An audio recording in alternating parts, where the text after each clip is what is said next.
Min ba'di wasiyyati yusi biha aw dain. Harta warisan baru boleh dibagi setelah dikeluarkan dua. Yang pertama wasiat, yang kedua bayar utang.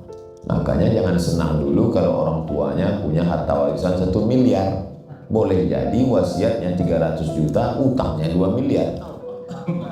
Makanya jangan beli ruko ini, bermasalah karena antara ahli waris masih bertikai konflik. Begitu juga dengan wasiat dari orang meninggal untuk orang hidup maupun wasiat dari orang hidup untuk dia. Setelah dia meninggal kita serahkan ke ahli waris. Begitu juga dengan hutang piutang kita. Saya sampaikan ke jamaah haji sebelum berangkat Makkah kota suci, uang yang dibawa suci, maka kita pun mesti sucikan diri. Undang tetangga, silaturahim, baca doa, sudah dari hutang piutang kita. Nangis jamaah. Kenapa Pak? Saya malu jawabnya di sini Pak Ustaz. Terus mau dirubah. Apa masalahnya? Rupanya utang dulu waktu sekolah. Utang apa? Utang bakwan. Terbayar. Hitunglah berapa, serahkan ke ahli waris. Dulu yang jualan di sekolah udah gak ada lagi ahli waris, sudah meninggal semua. Serahkan ke lembaga yang dinikmati orang banyak, masjid, panti jompo, rumah yatim, fakir miskin, pondok pesantren. Serahkan dengan niat untuk almarhum. Itu saja lagi solusi bagi kita yang ada amanah mau disampaikan orangnya sudah meninggal dunia. Wallahu a'lam bishawab. Baik, yang kedua dari silakan.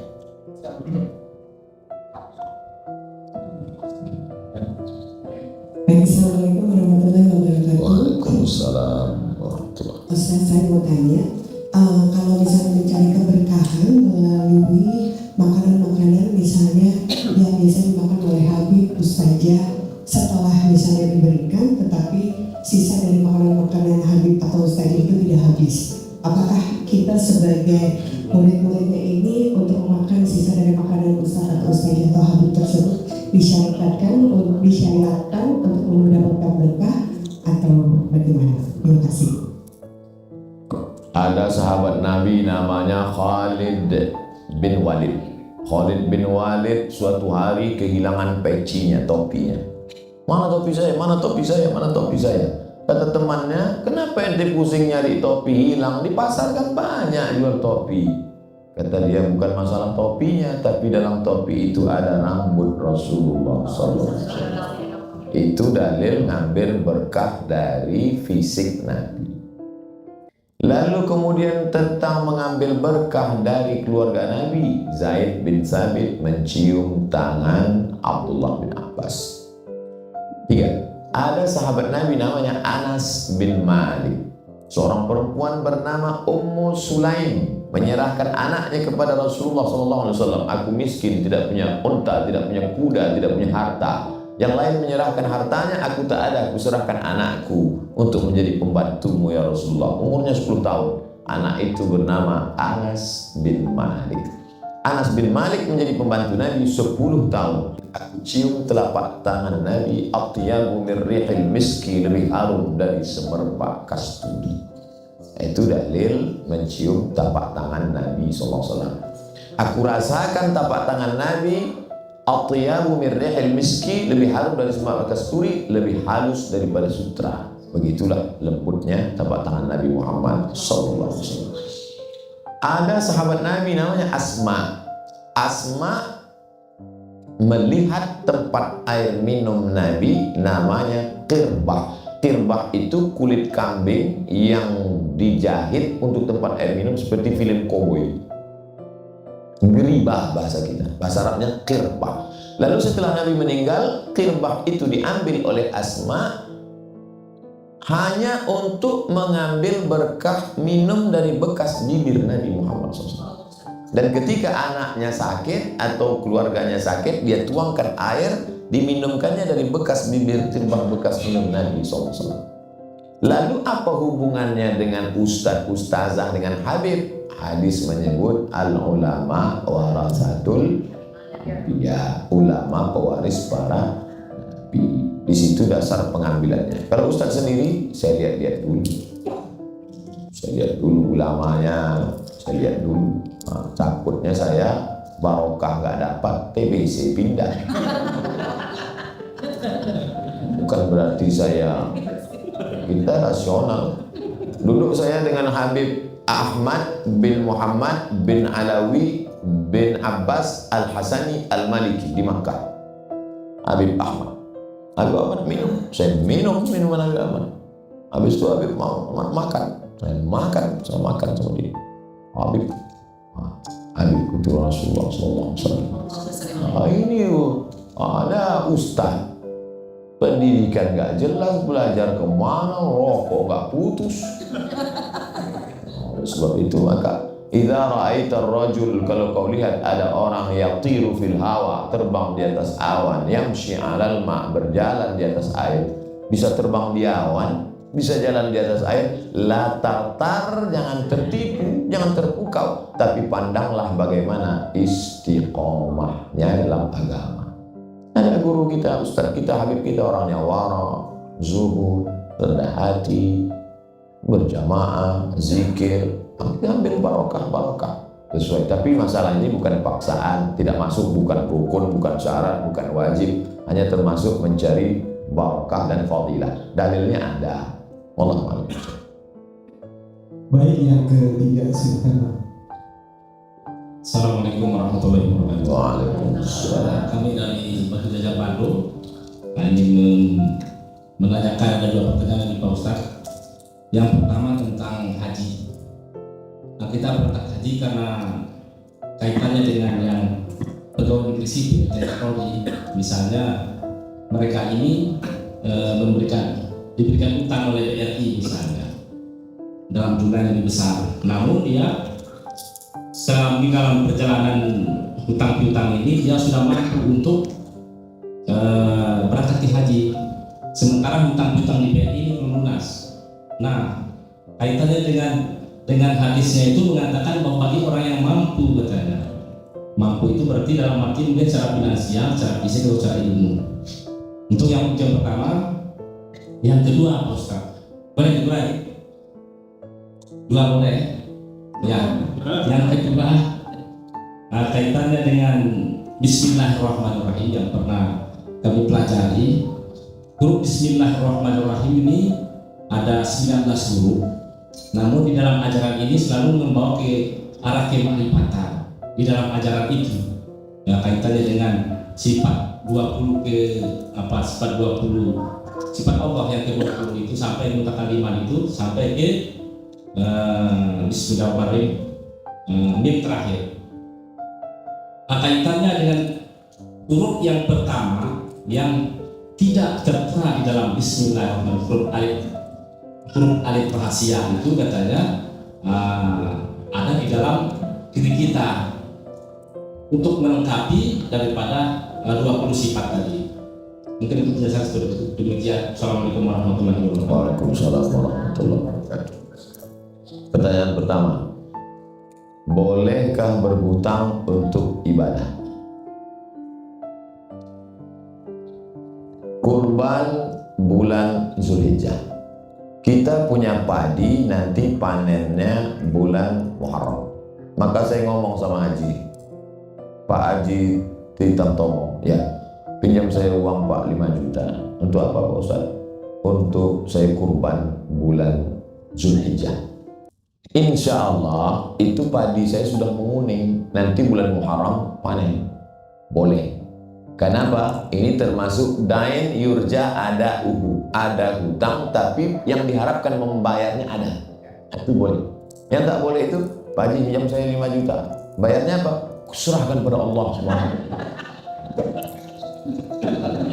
Karena dia punya gaji pokok 5 juta, diambilnya 4, yang 1 itu disetorkan sampai masanya tetap juga terbayar. Andai dia meninggal sekalipun di tanah suci, tetap ada pensiunnya. Maka termasuk dalam kategori dain yurja ada utang yang bisa diharapkan pembayarannya. Begitu dalam kitab Majmu' Fatawa. Majmu' kumpulan fatwa. Tapi katanya yang berangkat itu walillahi 'alan nasi hijjul bait, dianjurkan berangkat man istata'a ilaihi sabila, bagi siapa yang mampu, dia dihukum mampu. Karena kondisi zaman dulu punya onta langsung pergi ke Makkah. Zaman sekarang punya uang belum tentu bisa berangkat. Plus saja belum tentu bisa berangkat. Plus pun sekarang mesti 3 tahun dulu. Oleh sebab itu maka dia nabung, dia bayar, dia store, lalu kemudian setelah 10 tahun berangkat, sisa 2 tahun, tetap utangnya itu tidak menyebabkan hajinya tidak sah. Hajinya tetap sah. Yang kedua, ada dalil tertinggi Quran. Di bawah Quran, hadis. Di bawah hadis, ijma'. Ijma' konsensus, kesepakatan. Di bawah ijma', qiyas. Qiyas itu artinya analogi. Analogi mencari hukum yang belum ditetapkan oleh Allah dan Rasulullah kepada hukum yang sudah ada dengan melihat titik persamaan. Contoh, sabu-sabu. Tak ada dalam Quran. Tak ada sabu-sabu dalam Quran, dalam hadis. Dari mana pengambilan sabu-sabu? Qiyas, analogi. Dikiaskan ke khamar. Kalau khamar menghilangkan akal, sabu-sabu lebih menghilangkan. Maka hukum khamar sama dengan hukum sabu-sabu. Itu namanya qiyas. Tapi ada 6 lagi dasar pengambilan hukum dalam Islam. Syar'u man qablana, saddu zara'i, qaulus sahabi, istihsan, istishab, 10 pengambilan hukum. Pertanyaan yang kedua, bahwa bismillahirrahmanirrahim banyak beda dengan iqra bismi rabbikal ladzi khalaq. Kalau bismillahirrahmanirrahim banyak nggak pakai alif. Kalau iqra bismi rabb banyak pakai alif. Bismillahirrahmanirrahim alifnya nggak ada. Alifnya itu ada dalam diri kita, bentuknya seperti huruf alif bercahaya. Tidak ada dalam Quran, tidak ada dalam hadis, tidak ada dalam ijma', tidak ada dalam qiyas. Lalu orang mengaku dia mendapat itu dari laduni, mendapat dari ilham, mendapat dari... Boleh jadi itu dapat dia untuk diri dia sendiri sebagai ilham. Dia tidak disuruh untuk mengajarkan. Boleh jadi dia dapat itu dari perenungan dia. Tapi yang lebih selamatnya kalau kita dapat ilham untuk diri kita saja. Adapun kita ajarkan siapa yang tidak tahu huruf alif pada bismillah ini bahwa dia cahaya dalam dirimu, maka saya sendiri sampai sekarang tak berani mengajarkan kalau tidak dari guru-guru itu kepada guru bersanad. Makanya saya lebih selamat selalu mengatakan menurut Imam Hanafi, menurut Imam Maliki, menurut Imam Syafi'i. Adapun mengkaji yang tidak ada di kitab, ini bukan kaji orang sembarangan. Ustaz, ini dapatnya setelah puasa 3 hari 3 malam datang segala macam. Saya termasuk yang tidak begitu mengajar. Saya takut karena semua akan diminta pertanggungjawaban di hadapan Allah Subhanahu wa taala. Wallahu a'lam. Baik, yang keempat, silakan.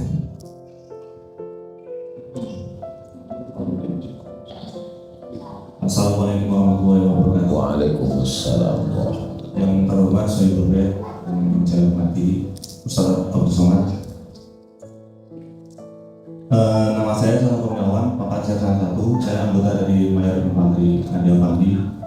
Jabatan saya Jenderal Operasi. Saya mau bertanya Pak Ustaz mengenai teknologi, ilmu teknologi dan kemajuan zaman. Saya sebagai seorang tentara, saya menggunakan sebuah teknologi yaitu robot untuk mining sebuah Bitcoin. Dalam konteks keberkahan ini, saya mau bertanya, robot yang saya hasilkan dari smartphone itu dapat menghasilkan koin yang bisa saya jual. Apakah itu saya mendapat keberkahan? Itu aja, terima kasih. Assalamualaikum. Waalaikumsalam warahmatullahi wabarakatuh. Bapak punya robot. Robot ini menghasilkan koin. Koin ini dari mana dapat robot ini? Bitcoin,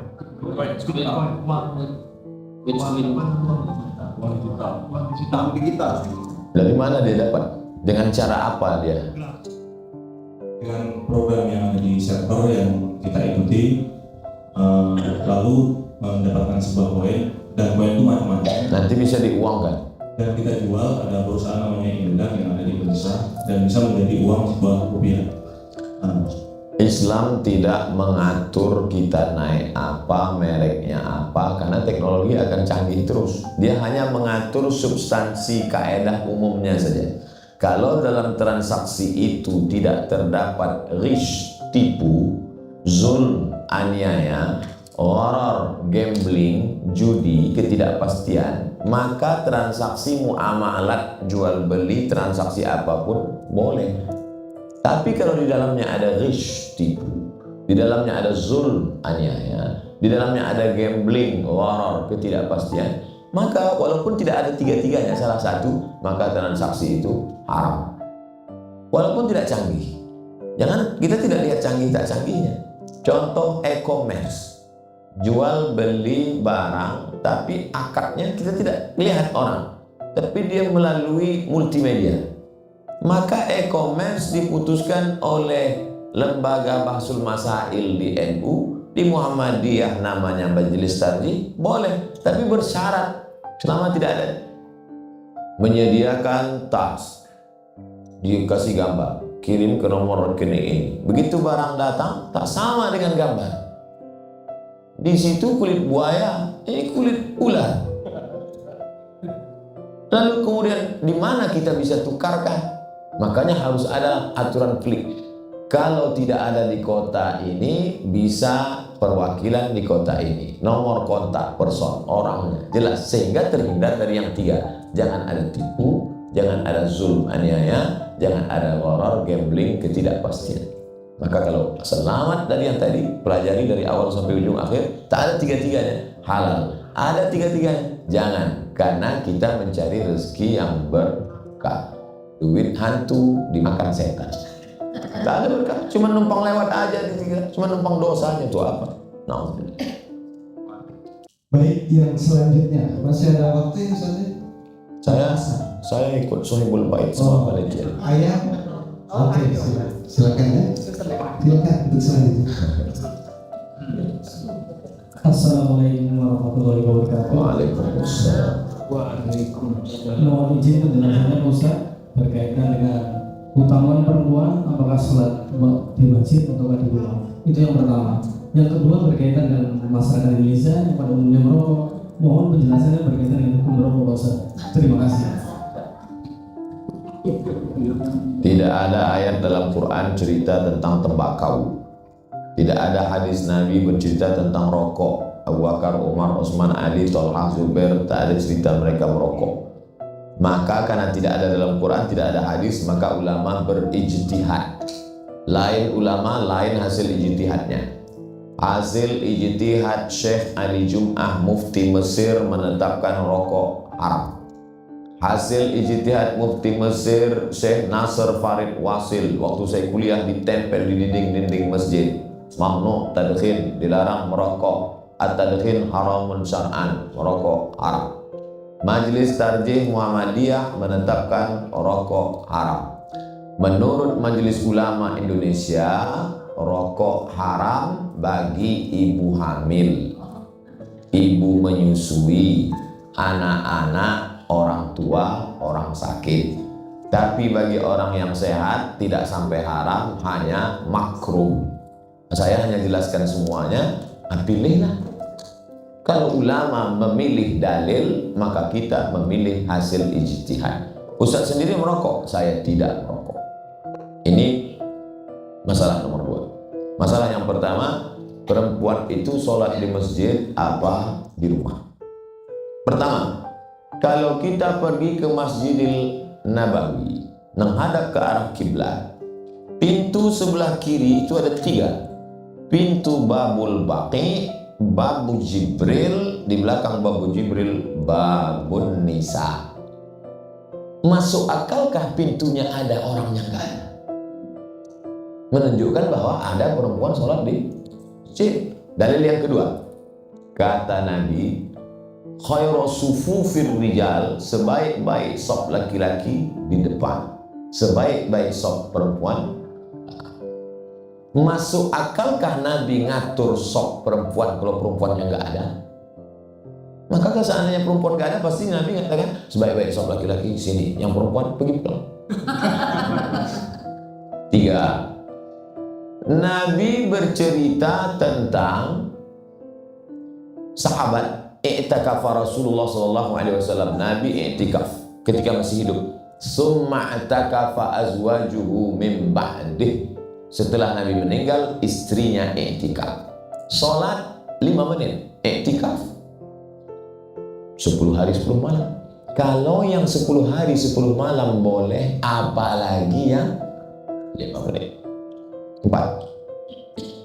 Aisyah istri Nabi, Ummul Mukminin, ibu kita radhiyallahu anha, Aisyah melihat perempuan salat dan pulang, mereka menutupi dirinya bimurutihinna. Mereka menutup pakai kain panjang sampai tak terlihat orang lain. Artinya ada perempuan salat tapi dia tutup dirinya supaya tidak menimbulkan fitnah. 5. Tentang seorang perempuan yang salat di zaman Nabi, mengikat tali di atas, lalu saat sholat itu dia berpegang ke tali itu, dia pegang kuat, saking panjang ayat imam supaya kalau dia ngantuk dia nggak tumbang. 5 dalil ini menetapkan bahwa perempuan ada di masjid.